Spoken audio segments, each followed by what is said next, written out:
We're here for the Young Professionals Network series. I'm Dan Clark, a reporter for the New York Law Journal. I'm a litigation reporter.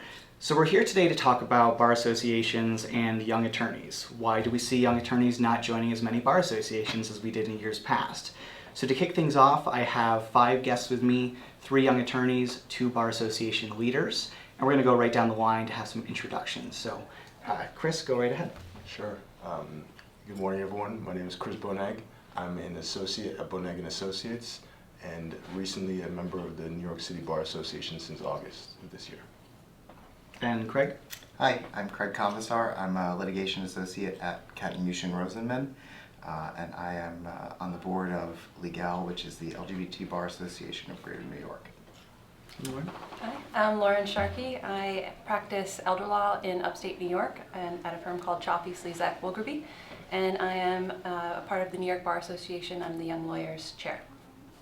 I'm Hank Greenberg. I'm the president of the New York State Bar Association. I'm also a shareholder with Greenberg Trarick. Hi, I'm Roger Maldonado. I am a litigation partner at Smith, Gambrell & Russell, and I am the president of the New York City Bar Association. So just to start off, I know you guys said it a little bit in your intro, but tell me about what bar associations you're currently involved with and how many years that you've actually been practicing law. And we'll just go down the line with the 3 attorneys here. Sure. So for me, since graduating from Georgetown Law in May, and I believe it was August, maybe it was a week after I sat for the July bar, but I joined the New York City Bar Association, and I'm also a member of the Metropolitan Black Bar Association, the National Employment Lawyers Association, NELA NY, which is the New York chapter of the National Employment Lawyers Association, and and those are the ones that I'm a member of. Those are 4, 3 of them, yeah. So I graduated law school in 2011, so I guess I'm my 8th year as an attorney, although I haven't spent all that time practicing. I am currently a member on the board of Legal, as I said, the LGBT Bar Association of Greater New York. I've been on the board for just under a year now, although I've been involved with Legal for some time before that, and I spent 3 years on the LGBT Rights Committee of the City Bar as well.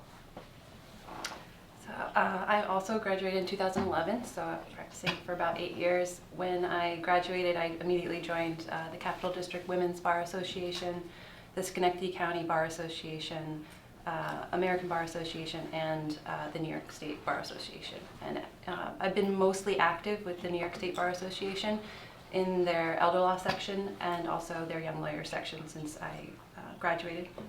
And on the local level, I'm also active in the Schenectady County Bar Association. So what I'm really interested in is, because you 3 seem to be the exception to the rule, is what we've seen. So can you tell me a little bit about why you've decided to join these bar associations when your colleagues may be more hesitant to do so? Yeah, so I'll start.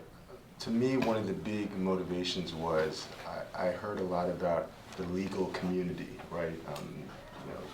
From professors, from other attorneys, older attorneys, but I didn't really know what that looked like. So one of the big motivations was to actually find something that I can join that was actually a manifestation of the quote-unquote legal community. And the New York City Bar Association was the first one that I looked into, and it seemed to offer a lot of benefits to joining and be a member. For my purposes, the big point of emphasis was the small law firm piece, right? And just a couple weeks ago, I attended the Small Law Firm Symposium, and since joining, I've been able to get to go see to go in person for CLEs, right, at the association, and I think that a combination of all those things is what drew me to it initially, and I'm finding that I think it was a good decision, right, off the bat, and I'm interested to see how I'm able to get more involved and what other things they might have to offer for me as I grow in my career. So Craig, I'm interested as well so we see these specialized bar associations like Legal. So I'm interested in why there's value in joining something like that. Sure. So I joined, I guess, the LGBT Bar Association of Greater New York as a board member, primarily to give back to the community. It provides a really easy way for people to get involved and to attend all different kinds of events, be they educational or advocacy. We put together a group to march in the Pride Parade every year. We offer all different kinds of programming, CLEs. We coordinate volunteering at a legal clinic at the LGBT Center in Chelsea. I was always very involved in the community, all throughout law school, and obviously pro bono is one way to kind of give back, but having the backing of kind of a larger organization that has resources to plug you into all different kinds of areas is really valuable. So, Warren, one unique thing that you have is being part of this smaller bar association, the Capital District Women's Bar. Mm-hmm. So what's the value in that some attorneys may not recognize when they graduate law school? Well, a little bit more about me. My Sure. law firm is pretty much all female. We have 25 employees and only one male employee. So for us, for my firm, it's really important that we support women centralized initiatives like the Capital District Women's Bar Association. They have different mentoring programs for young lawyers that we find really important. Just the different programming that they have available. I hesitate because some people in my firm are more active in it than others. But as a firm, we support membership of all of our associates. So I personally am not very active in that bar, but I've been consistently a member because we support its mission. So I want to get Roger and Hank in here, and specifically Roger, one of our stories recently said that your bar association had a jump in membership over the past year. I know that you said this in the story, but how did you do it, and do you think you can keep it going? The article that you're referring to referenced the free CLE that the City Bar has been offering since last August to several categories of lawyers, including young lawyers. So someone who is not yet admitted or someone who has been admitted and is 2 years out is entitled to 4 credits worth, as much CLE as they want for 4 credits or less, but also including Bridge the Gap, and as much online CLE as you want. And that has been very attractive to many young lawyers. We also offer that same package to government lawyers, persons in not-for-profits, judges, their staff, academics. So it's basically most people other than those who are in law firms. But we have found that the goal is to not just attract them through the CLE, but to then get them involved in committees, because we celebrate our 150th anniversary next year, and if we're to have another 150 years, we must engage young lawyers, and we must engage them in our committees, which is what drives the City Bar's work. We have 150 committees that cover everything from animal law through zoning rights, and we want to have in our committees these young lawyers actively participating, which is one of the reasons we've created a new category of associate or affiliate member. Our committees have roughly 30-some members, and what we've done is create this category so that a senior person in a law firm or an organization can invite a young lawyer, and I encourage them to invite, because I meet with each committee chair, to invite someone who's diverse, and have them come in with the express purpose of working on a project. And that way, when the senior person must rotate off after 3 years, so that's what we do to make sure that there's room for others, the young lawyer who's been brought in as an affiliate member can then step into his or her place. And we have found that we have had a large increase in participation in our committees from not just young lawyers, law students. So we are hoping that, yes, we can keep it up. So for a young lawyer that isn't part of one of these committees and you want to get them involved, but they're saying, I don't have the time in the day, how do you address that? How do you convince them? It's not easy. And I think that it's a question of telling them, you need a place outside of work to which to go. And the City Bar is this beautiful building. You walk in and there's all sorts of programs happening at the same time, where you can relate to others in ways that are not demarcated by the work environment. And in fact, anything that you do for a committee or for a program on a volunteer basis is going to be incredibly appreciated. So here you're walking into a place where people are going to thank you for what you're doing. And also into a place where you will get to know the legal community and where you'll have opportunity to meet mentors. So it's not just the free CLE, it's not just the participation on a committee, it is the being part of, and I think Chris expressed it extremely well, the greater legal community. Can I, Go ahead. I just wanted to say one thing about the committee system at the city bar, because that was my first involvement with, you know, bar associations, and I just thought it was incredibly valuable. You know, the time commitment is, you know, something that you have to consider. I'm pretty sure our committee met monthly for about 2 hours, so it wasn't, you know, an overwhelming kind of commitment. Although, you know, if you're planning activities outside of the committee meetings, that obviously takes an investment of time. But, you know, I think I joined the LGBT Rights Committee when I was a second-year associate, so, you know, still pretty fresh out of law school, and, you know, I was able to put together a panel about LGBT diversity in New York State, and, you know, we were able to get Judge Kay to moderate it, and, you know, attract several, you know, federal judges to speak on the panel, and, you know, part of that, I think, was having kind of the gravitas of an organization like the City Bar, you know, behind us, you know, who was the second-year associate, you know, kind of putting together this panel with all these big names. But, you know, it was an incredibly valuable and enriching experience, and really offers a way for, you know, people who are just starting out to get involved. Chris and Lauren, remind me if you are on committees. Yes. So tell me about the committee that you're on, or committees. I should say. Through I'll just use an example, through the New York State Bar Association, actually President Greenberg just established a working group on mental health, I believe it's called. And our group is not, I guess, would you call it a committee? It's more a working group, but it's like a committee.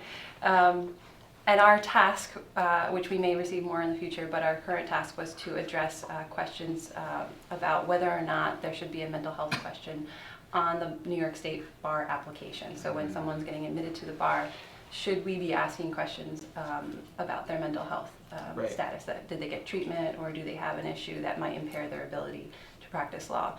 So that was the question, and then a group of young lawyers, law students, as well as professors from New York law schools, disability rights advocates, so very diverse group, all got together and worked on this, and we put together a report, and we just recently presented it.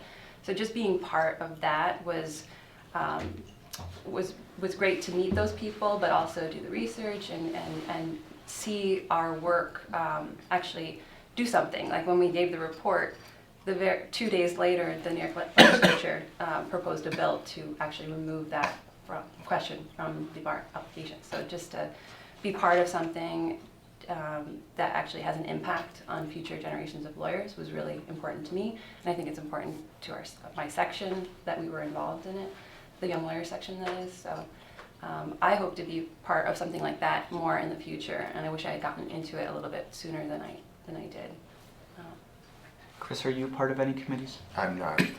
Tell me why not. So, part of it's just time. Like, I mean, it's only been maybe three or 4 months, right, so far. But I'll say that I'll share rather how I learned about committees to begin with, right? And that was, I was walking out from a CLE, and there was a committee application form on one of the tables right before you go down the stairs. So I picked it up and said, well, this is pretty interesting, because I'd heard about the committees and things like that before. So I go back to the office and I kind of read through it, and it lists all the different committees. And my first reaction to it is like, whoa, this kind of seems overwhelming. Like, this is a lot of, you know, stuff to get into. Like, and then the next logical step was like to go on the website and see all the different committees, and then you see all the names of the lawyers. Like, he's not lying when he says that there are 30 people on the committees. You're like, whoa, okay, this is really serious. And then so that was what, 2 or 3 things I mentioned so far. So I'll mention 2 more.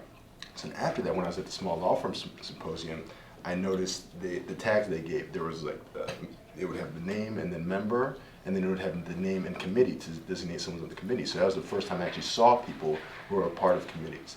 And now I'm at the place to where I'm kind of, like I have a list of the different committees that I'm kind of interested in, all the people that might be on it, right? And in fact, I should, and this is the last thing I'll mention before I pass it back to you if you have a follow-up. While I was at the Small Law Firm Symposium, actually, I met a woman named Eve Gilligan. Yes. Yes, She's the head of our small law firm Yeah, center. so I just bumped into her, I introduced myself, and she was encouraging me to reach out to her with any questions about the committees, right? Because I think I had mentioned to her a little bit of what I just shared to you guys. So I'm in the process of joining one, right? It's not something that I'm like, no, I'm not doing that. It's kind of one of those things that I'm actually glad that the alternative is I don't know what committees are at all, right? And I think that I find myself onboarding onto that process well, even though it's kind of been a self-directed search or just like serendipity, like seeing that application form and things like that, you know. But it sounds really interesting, and I think it would be a good benefit for me. So just to bring things back to the kind of general conversation, I want to get to Hank. So the state bar, and we've talked about this before, about there are a lot of problems with attorneys in the state in terms of supply, I guess. So there's a shortage of rural attorneys upstate, and now we have this problem of younger attorneys not really being interested in these bar associations. So they're in danger of, crumbling, basically. Why do you think that is? Because bar associations haven't reinvented themselves as rapidly as they need to meet the needs of young lawyers. Our technology was stagnant. What we did for too many years was try to expect young lawyers to meet us where my generation, where we live, where we work, what we're interested in, rather than developing services and programs and outreach where they live. Millennial lawyers are the hardest working generation of lawyers in American history. The billable hour demands that are expected of young lawyers today are unlike anything any other generation has been confronted with. I think Chris's point was interesting about committee work. As hard as young lawyers work today, your point as well, Dan, there's a real challenge for them to actually physically be able to get out of an office where they're often expected to bill as many as 2,200 hours a year and travel physically to a program that's held at a bar association. Right. What does that mean for bar associations? And this goes to your point about rural communities as well and lawyers in those areas. Our technology has to change. We have to build what we call at the State Bar Association a digital bar center, a virtual bar center. We have to provide services to young lawyers in their homes, at their workplaces that are meaningful to them, that are valuable to them, that engage their interests. Craig's point about affinity bar associations, some of them, like the one he's been involved with, have been active and vibrant because fundamentally they are providing services and programs that engage the interest of young lawyers. So we at the State Bar Association could not be any prouder of the work that Lauren did, and the importance of it and her work group was that it was not a traditional bar association committee. It wasn't some sleepy group of people who have been meeting for years and years and years with no task, no focus, no concentration. She and her colleagues were a multidisciplinary group from not one section or one committee, but multiple sections. Multiple disciplines were represented, and they addressed an issue of vital interest to young lawyers, especially law students. There are studies that show that as many as 30 to 40% of law students experience depression of a kind and a type that would warrant treatment. But far too many young lawyers are frightened about getting that treatment because they're fearful they may one day be asked a question on a bar admission application that asks whether they actually sought and obtained mental health services, which could have met their needs. Lauren's work group came out with a report. It's valuable, it's important, it's influential, it meets the needs of young law students and young lawyers, and bar associations need to do more of that. I want to circle back to something you said about a digital bar. What does that look like, and why would that attract more people? Well, a virtual bar center, a 21st century bar center, is one that again meets young lawyers where they live. And where do they live? They live online. They live in social media. They are listening to podcasts.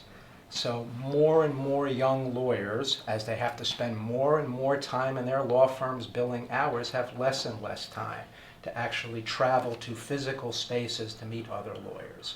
So creating bar association meetings and committees that are accessible online in real time, that can be streamed online and live, that people can participate actively and vibrantly around the state in real time rather than physically making the trip.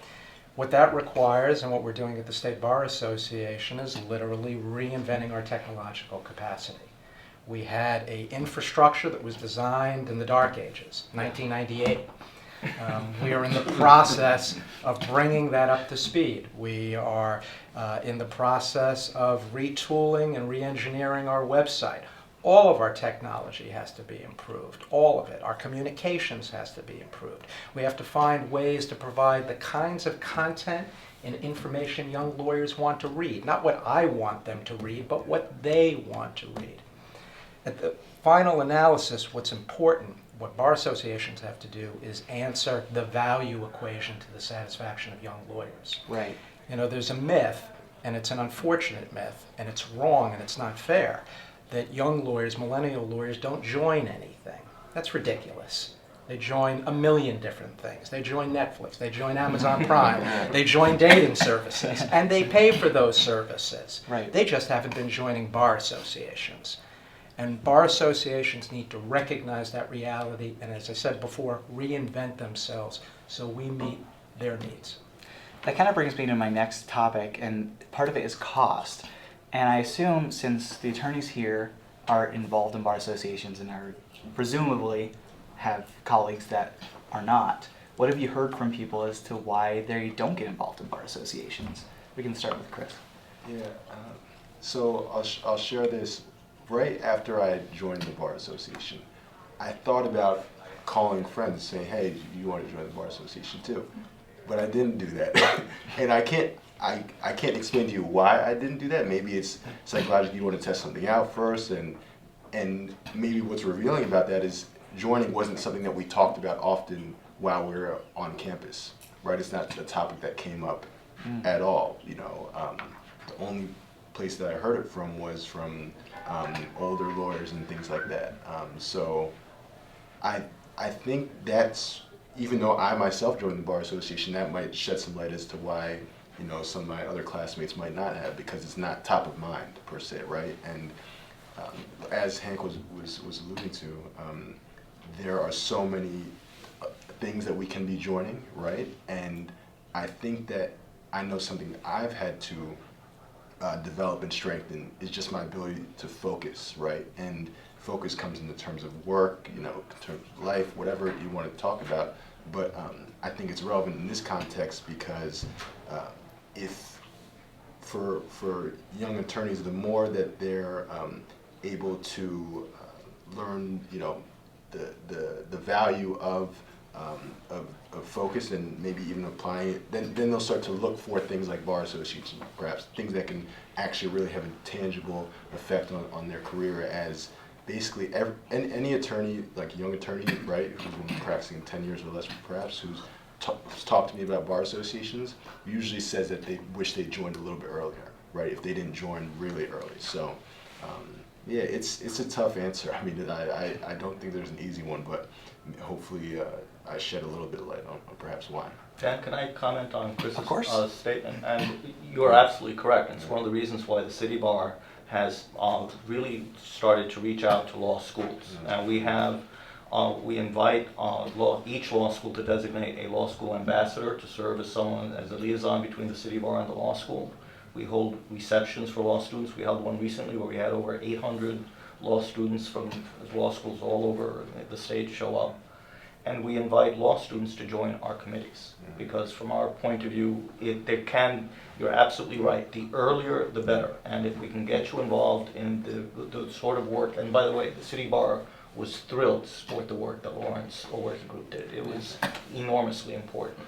And there are similar projects that are taking place on a daily basis within the 150 committees. So we don't want to have more law students have your experience, to not hear about it Right. while in law school. We want them to know about bar associations in general and the City Bar also in particular. So I haven't been to law school, and I didn't realize that while you're in law school, they don't I guess, prepare you for that kind of thing. Is that the experience that Well, I attorneys can have? speak for the young lawyers section. For the New York Bar Association used to have a program called Pathways to the Profession, which they had a staff that would go travel to all New York law schools. I think they still have a bit of that program. Ernesto is the one who's heading it now. And he's doing a great job. He's actually the one I went to when I was looking for law students to join that mental health group, and he gave me 2 people who he thought that would be really great at it. But having the boots on the ground at the law schools, I think, is really important. Our section itself also invites law student representatives to be on our executive committee. That said, it's difficult to find people who can take away from their studies to be part of an association that they're not even sure what it's about. So being able to communicate to them the value of being part of this association has always been a struggle for my section. But once you get somebody active involved and give them a task, usually you can rely on them to do it. But yeah, the other piece that I wanted to say is that the Bar Association provides free bar membership to law students while they're in law school. So it's, it gives them sort of a preview, a free preview of what the association's like. And then I believe it's less expensive the first year you're out, and then it kind of goes up after you practice so long. But which I think is a great step because it reduces the cost to students who may not be able to afford it. But I think we need to do a better job of showing the students what the association can offer to get them involved. Is that part of it? Do bar associations cost too much for an attorney coming out of law school with a mountain of debt?